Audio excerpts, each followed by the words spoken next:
have you gotten to explore those places as well? Like where some of your DMT depths taken you? Oh, that's why I ask. I mean, I don't know how many there are. There's Mm, never been an end to them, and some I go back to at different times, and others I've only been to ever once. And it's sort of like you mm, say, you don't know what the teaching is sometimes when you're there. Most of them are really peaceful and nice. I spent most of my time in outer space or things that would be seen as sort of astral mm, type visions.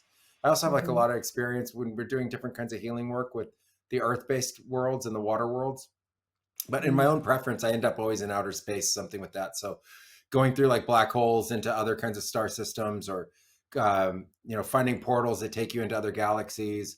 And then there's, from my experience, so many different planets with so many different kinds of consciousness. I have no way to know whether there's actual physical life there or not, but there is certainly different kinds of consciousness, and yeah. so they're present and communicative.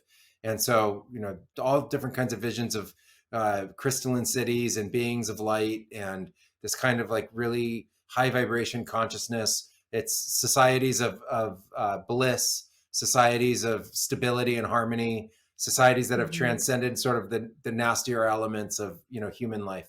So places where war no longer exists or they never had it, places with balanced, harmonious economies, places with this sort of like infinite knowledge is almost built within anything. Anything you touched just teaches you like automatically, and it's always like ooh, a download. It's not like when you go to a museum here and you put on the headphones so that they can teach you with words. It's like, oh, I got it, and kind of everything that we meet or experience. Or there are other realms that would teach us the healing arts for what we would share here of earth. So we would go through just vision after vision after vision of how to heal different kinds of illnesses, and then people would show up with those illnesses, and then you would know what to do to be able to help them, really through a kind of like energy healing or energy work. So things where you're mm, not using plant medicines, but really just you're using ikaros, you're using sound, you're using intention, as a way to be able to help people.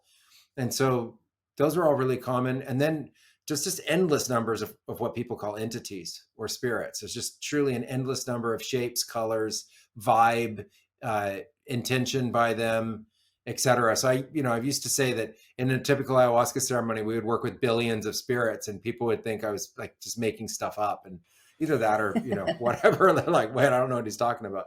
But you get into the visions, and then you start to understand there's kinds and multiplicities of them. So you can be in mhm, realms where you're seeing these things that look like angelic beings, and there could be, hundreds of millions in the vision. They're just through the vision everywhere. And then you're calling on it. You're like, oh, hey, can you help these people?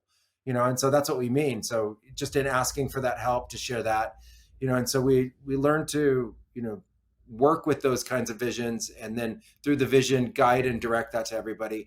And anything we ask for, we can start to work with. So, you want to understand more about telepathy, and so we open that for you, and that may be one session, two sessions, it may be 10 ceremonies, 50 ceremonies. We don't know how many it's going to ultimately take in terms of time and intention to manifest, but we do know that as long as we stay it, we can develop those capacities within our own brain to be able to then have those experiences.